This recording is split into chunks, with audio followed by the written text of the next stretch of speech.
Hello everyone, welcome to Unique Digital Campus. Today we will discuss about chapter 3rd of NCERT 6th class. Chapter third topic है what is government. तो हम देखेंगे जैसे इस series में NCERT series में हमने दो चैप्टर फर्स्ट और चैप्टर सेकंड एनसीईआरटी का 6th क्लास का हम कंप्लीट कर चुके हैं। इस सीरीज़ को आप यूट्यूब पे फ्री ऑफ कॉस्ट देख सकते हो आराम से।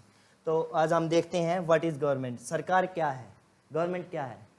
तो अभी जैसे कि बीजेपी हमारी रूलिंग गवर्नमेंट है, आप सभी को पता है, सभी बातें करते हैं डेली बेसिस पे। हम सुनते हैं कि सरकार ने ये नहीं किया, सरकार ने वो नहीं किया, गवर्नमेंट ऐसा काम करी है, गवर्नमेंट की वो पॉलिसीज़ गलत हैं, वो लॉज गलत हैं, ये सारी चीज़ें हम सुनते रहते हैं। इवन हम भी कई बार सरकार को क्रिटिसाइज या सरकार को अप्रिसिएट करते हैं।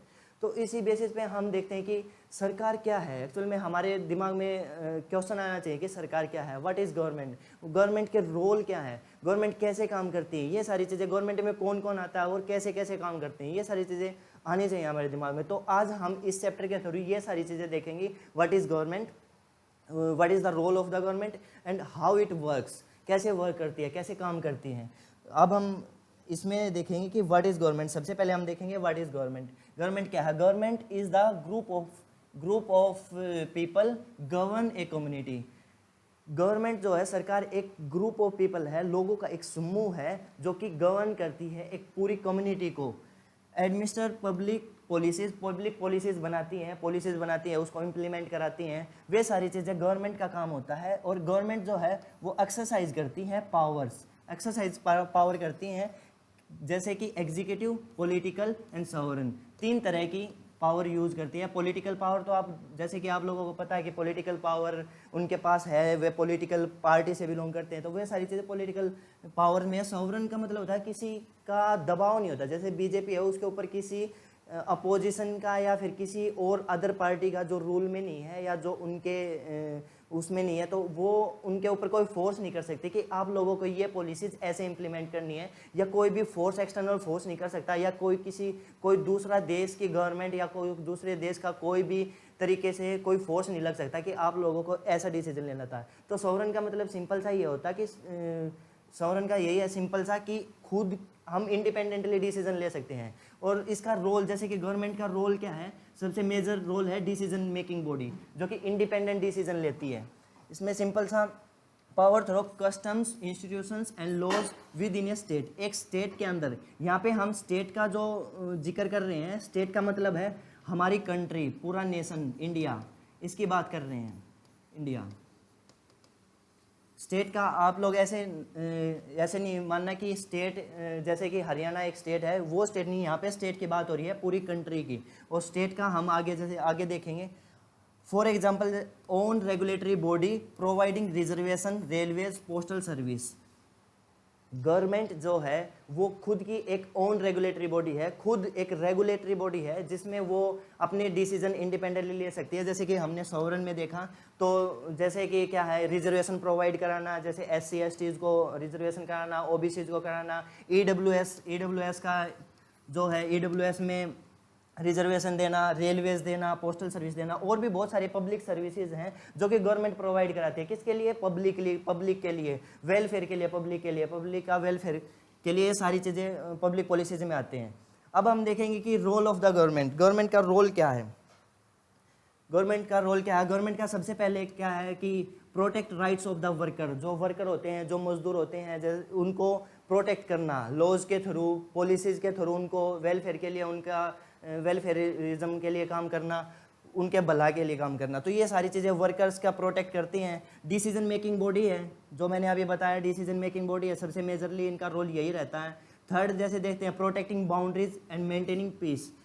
प्रोटेक्टिंग बाउंड्री का क्या होगा? पूरे इंडिया है उसको प्रोटेक्ट करना, उनकी बाउंड्री को प्रोटेक्ट करना। गवर्नमेंट जो है इसके ऊपर जैसे मिलिट्री को डिप्लॉय करती है हर जगह। जैसे ये चाइना अभी लद्दाख में अगर एंटर कर रही है, वो किसी ना किसी तरीके से उस सारी बाउंड्रीज को प्रोटेक्ट करना किसका, जो डिसीजन लेती है वो गवर्नमेंट डिसीजन लेती है, ना कि कोई और अथॉरिटी, कोई और ऑर्गेनाइजेशन। सिंपल गवर्नमेंट इसके ऊपर काम करती है। तो हमारी जो इंडिया की जो बाउंड्री है उसको प्रोटेक्ट कौन करती है?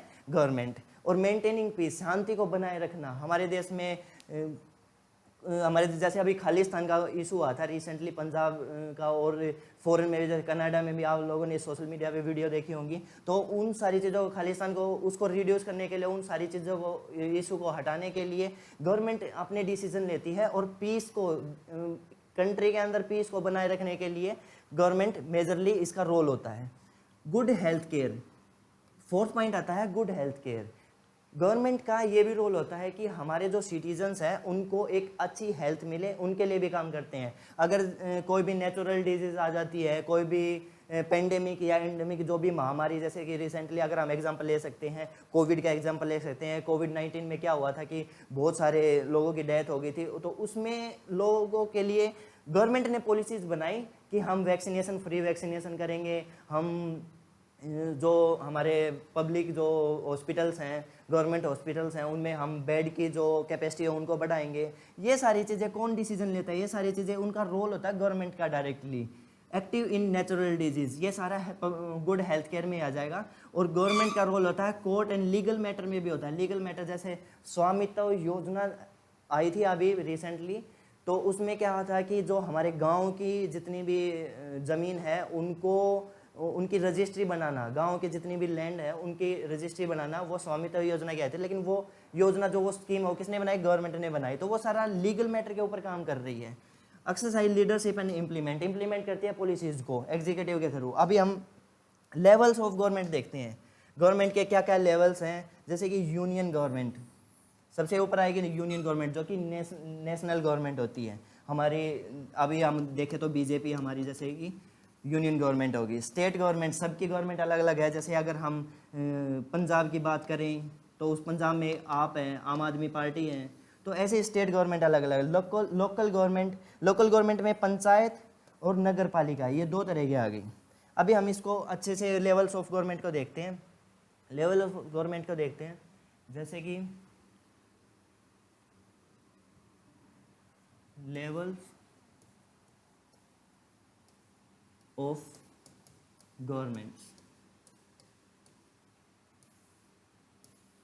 गवर्नमेंट्स के लेवल देखते हैं। सबसे पहले आएगा लोकल गवर्नमेंट।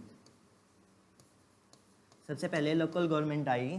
तो अभी मैं जैसे स्ट्रक्चर बना रहा हूँ, उससे आपको समझ में आ जाएगा कि कैसे लेवल्स, गवर्नमेंट के लेवल्स हैं और वो कैसे कैसे काम करती है। सबसे पहले आएगी लोकल गवर्नमेंट। लोकल गवर्नमेंट भी दो तरह की होगी, दो तरह से हम उसको डिवाइड कर पाएंगे।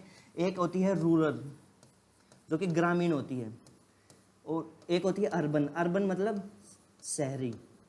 ये दो तरह से हम इसको डिवाइड करेंगे लोकल गवर्नमेंट को।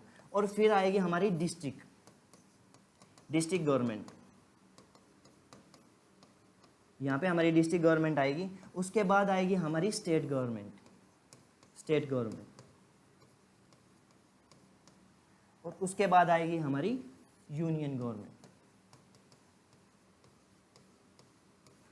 जैसा कि आप स्ट्रक्चर में देख पा रहे हो कि जो लोकल गवर्नमेंट है वो किसके अंडर में आ जाएगी? डिस्ट्रिक्ट गवर्नमेंट के अंडर में आ जाएगी। और डिस्ट्रिक्ट गवर्नमेंट और लोकल गवर्नमेंट जो है वो किसके अंडर में आ जाएगी? स्टेट गवर्नमेंट के अंडर में आ जाएगी। और सिंपली इसी तरीके से हम देख पा रहे हैं कि यूनियन गवर्नमेंट के अंदर ये सारी चीज़ें, जितने भी सारी स्टेट, डिस्ट्रिक्ट और लोकल गवर्नमेंट, ये सारी इसी के अंडर में आ जाएंगी। अब सिंपल सा अगर हम इंडियन मैप के थ्रू अगर हम देखें, ये मैं रफ मैप बना रहा हूँ इंडिया का। ये हमारा इंडिया है, ये इंडिया है हमारा। तो इसमें ये पूरा हमारा पूरी कंट्री होगी, ये यहाँ पे यूनियन गवर्नमेंट काम करेगी। यूनियन गवर्नमेंट इसमें पूरी उसका हो गया यूनियन गवर्नमेंट। अभी हमारे इंडिया में बहुत सारे स्टेट हैं, जैसे कि राजस्थान है, गुजरात है, अपना हरियाणा है, ये नॉर्थ ईस्ट पार्ट हो गया है। तो ये सारे जो यहाँ पे जो स्टेट हो गया, जैसे हरियाणा है, अगर हम हरियाणा का रफ मैप मैंने यहाँ पे बना लिया, हरियाणा का रफ मैप यहाँ पे हो गया। तो ये हरियाणा है, इसमें क्या, कौन सी गवर्नमेंट काम करेगी? स्टेट गवर्नमेंट, ये हरियाणा में। और हरियाणा के बहुत सारे डिस्ट्रिक्ट हैं, यहाँ पे अलग अलग डिस्ट्रिक्ट हो गए, तो इस डिस्ट्रिक्ट में काम करेगी डिस्ट्रिक्ट गवर्नमेंट। और डिस्ट्रिक्ट में भी जैसे विलेजेस होते हैं, बहुत सारे विलेजेस और टाउन्स होते हैं, उसमें कौन कौन सी काम करेगी? लोकल गवर्नमेंट्स काम करेंगी। लोकल गवर्नमेंट्स इसके अंडर में आएगी। ये सारी चीज़ें लेवल्स ऑफ गवर्नमेंट हो गई। अभी हम आगे चलते हैं। जो गवर्नमेंट होती है वो कैसे काम करती है, कैसे जो इसके रोल हैं उनको कैसे प्रोटेक्ट करती है, कैसे फॉलो करती है, ये करती हैं लॉ एंड ऑर्डर्स जो होते हैं उनको फॉलो करते हैं, लॉ एंड ऑर्डर को मेंटेन रखती हैं। जैसे कि देखते हैं मेक लॉज, लॉज बनाती हैं, जो गवर्नमेंट है वो लॉज बनाती हैं, एक सेकंड, लॉज बनाती है लेजिस्लेशन के थ्रू और लॉज को इन्फोर्स करती है एग्जीक्यूटिव के थ्रू। और वर्क ऑन इनजस्टिस, ये है इनजस्टिस, इनजस्टिस, इनजस्टिस का मतलब होता है अन्याय। गवर्नमेंट इसके ऊपर भी काम करती है directly. Work can give certain orders, court can give certain orders which are followed by the people. Court orders देती हैं जो कि सारे ये जो पीपल हैं वे फॉलो करते हैं। अभी हम आगे चलते हैं तो आगे देखते हैं कि यहाँ पे दो तरह की फिलोसफीज आती हैं। फिलोसफी एक है राइट विंग, एक है लेफ्ट विंग। दोनों की ये जो फिलोसफी हैं इनका हम आइडियाज़ देखते हैं, इनके क्या क्या आइडियाज़ रहे हैं और कैसे कैसे ये रिएक्शन करते हैं। जैसे कि हम बात करते हैं लेफ्ट विंग की। लेफ्ट विंग में क्या होगा, लेफ्ट विंग वालों की जो आइडियोलॉजी है ना वो रेडिकल आइडियोलॉजी है। रेडिकल का मतलब होता है जो कि रेडिकल वाले जो लोग होते हैं, रेडिकल आइडियोलॉजी वाले जो होते हैं वो सोशल चेंज को बढ़ावा देते हैं। वे सोशल चेंज आते हैं सोसाइटी के अंदर, वे सोशल चेंज को बढ़ावा देते हैं। ये they want social change, way social change को चाहते हैं रेडिकल। और यहाँ पे राइट विंग की अगर बात करेंगे तो वहाँ पे आ गए रिएक्शनरी। रिएक्शनरी में क्या होगा, वे रेस्ट्रिक्ट करते हैं सोशल चेंज को। वे सोशल चेंज को नहीं चाहते, वो सोशल चेंज को बाधित करते हैं। ये दो तरह की आइडियोलॉजी है। राइट विंग वाले रिएक्शनरी पॉलिटिकल आइडियोलॉजी है, लेफ्ट विंग वाले रेडिकल पॉलिटिकल आइडियोलॉजी है। सिंपल है, इसमें अगर रेडिकल में देखेंगे तो रेडिकल वाले जो हैं लेफ्ट विंग ये मोर लिबरल होते हैं, बहुत मॉडर्न होते हैं। इसमें क्या होती है, बहुत सारी हर तरह की डाइवर्स ओपिनियन को ये एक्सेप्ट करते हैं। इनका कोई ये नहीं होता कि कंजर्वेटिव टाइप नहीं होते। सिंपल सा अगर राइट विंग का देखें तो राइट विंग जो है ना वो मोर कंजर्वेटिव होते हैं। कंजर्वेटिव मतलब रूढ़िबद्ध जो कि पुरानी सोच वाले होते हैं। ट्रेडिशनल सोच के ऊपर चलने हैं, ट्रेडिशनल मतलब पुरानी जो सोच है उनके ऊपर चलने वाले लोग। ये बिलीव इन सोशल कंजर्वेटिज्म में बिलीव करते हैं। इकोनॉमिकल लिबरलिज्म्स, इंडिविजुअल इन नेचर, ये जो राइट विंग वाले होते हैं इंडिविजुअल इन नेचर होते हैं। लेकिन लेफ्ट विंग वाले होते हैं वो कलेक्टिव इन नेचर होते हैं। कलेक्टिव मतलब कलेक्ट हो जाना, सभी इकट्ठा मतलब कि इंटरेक्शन जो है उसमें बहुत ज़्यादा होगा, सभी में इंटरेक्शन होगा, वो सारा हम कलेक्टिव इन नेचर में देखेंगे। आगे चलते हैं, आगे हम देखेंगे फॉर्म ऑफ गवर्नमेंट। गवर्नमेंट एक तरह की तो होती नहीं है, गवर्नमेंट कई तरह की होती हैं। तो अब हम उनके टाइप देखेंगे किस किस तरह की गवर्नमेंट होती है। सबसे पहले हम देखेंगे टोटलिटेरियनिज्म, ये देखेंगे पहले। इसमें क्या होगा, टोटल गवर्नमेंट कंट्रोल, पूरा सरकार का कंट्रोल होगा। जिस स्टेट में टोटलिटेरियनिज्म वाली गवर्नमेंट होगी उसमें गवर्नमेंट का ही कंट्रोल होगा, गवर्नमेंट ही हर चीज़ का वो देखेगी, उसमें किसी की भी कोई इंटरफेरेंस नहीं होगी। सेकंड देखते हैं अथॉरिटेरियनिज्म। इसमें क्या होगा, micro management of citizens why government structures, military control turning. Military control क्या है, मिलिट्री कंट्रोल का मतलब जैसे कि अगर हम एग्जांपल लेके चले पाकिस्तान में है डेमोक्रेसी है, उसमें गवर्नमेंट रहती है, लेकिन बार बार क्या होता है मिलिट्री अपने कंट्रोल ले लेती है और जो माइक्रो मैनेजमेंट ऑफ सिटीजन है वो गवर्नमेंट के स्ट्रक्चर के थ्रू उसमें रूल करती है। तो हम काइंड ऑफ कह सकते हैं कि पाकिस्तान में मिलिट्री कंट्रोल वाला सीन है। लेकिन एक्चुअली में अगर देखा जाए तो Pakistan is also a democratic country. अभी थर्ड देखते हैं मोनार्की। मोनार्की होता है राजतंत्र जिसमें एक राजा होगा, वही पूरे स्टेट के ऊपर कंट्रोल करेगा, जिसमें रूल ऑफ वन होगा। रूल ऑफ वन, एक का राज्य है, अनडिवाइडेड रूल होगा, किसी में जो पावर है वो डिवाइड नहीं कर रखी, सिंपली एक का ही राज होगा, वही हर डिसीजन मेकिंग बॉडी होगी, एक होगी। इसमें टाइपिकली हेरिडेटरी रूल इसका होता है। जैसे कि हम एग्जाम्पल लेके चलेंगे ब्रिटेन का एग्जाम्पल लेके चलेंगे। ब्रिटेन में क्या है, राजतंत्र है, मोनार्की है, राजतंत्र। उसमें हेरिडेटरी का मतलब होता है वंशानुगत। जैसे कि अगर मैं मान के चलो कि मैं ब्रिटेन का राजा हूँ, तो मेरा जो लड़का होगा वो आने वाला जो राजा होगा वो होगा, तो वंशानुगत हेरिडेटरी रूल होगा वहाँ पे मोनार्की में, बैक्ड बाय ओलिगार्ची पावर। ओलिगार्चिकल इसमें क्या है, ओलिगार्की में ये है, फोर्थ टाइप आ गया, fourth forms, rule of few, कुछ लोगों का रूल होगा। अगर इसमें लेके चलेंगे हम एलिट रूल, अगर इंडिया के पर्सपेक्टिव से देखें तो इंडिया के पर्सपेक्टिव से अगर हम मुकेश अंबानी हो गए, टाटा ग्रुप हो गया, अडानी ग्रुप हो गया, तो कुछ फ्यू पीपल हैं जो कि एलिट क्लास में आते हैं, जो कि कैपिटलिस्ट क्लास में आते हैं, जिनके पास मोस्ट वेल्थ जो है ना कंट्री की वो उनके पास है। तो क्या हो कि वो वैसे भी अगर कंट्रोल करने लग जाए गवर्नमेंट को, कंट्रोल करने लग जाए पूरे स्टेट को, और उन्हीं का रूल, उन्हीं के डिसीजन मेकिंग चलने लग जाए, तो वहाँ पे ओलिगार्की आएगा। ठीक है, फोर्थ ये है। और फिफ्थ है रिपब्लिक। रिपब्लिक में सिंपल सा होता है, जो हेड ऑफ द स्टेट होता है, हेड ऑफ स्टेट वो इलेक्टेड होता है, head of the state elected होता है। जैसे कि एग्जांपल इंडिया में जो प्रेसिडेंट है, जो अपना प्रेसिडेंट है वो इलेक्टेड होता है। जैसे कि प्रेसिडेंशियल जो इलेक्शन होते हैं उसमें हमारे जो एमपीज होते हैं वे सब वोटिंग करते हैं और प्रेसिडेंट को इलेक्ट करते हैं। तो रिपब्लिक का सिंपल सा होता है, Republic that is head of the state elected होता है, बस सिंपल सा ये होता है। सिक्स्थ में देखेंगे डायरेक्ट डेमोक्रेसी। एक होती है डेमोक्रेसी, एक होती है डायरेक्ट डेमोक्रेसी।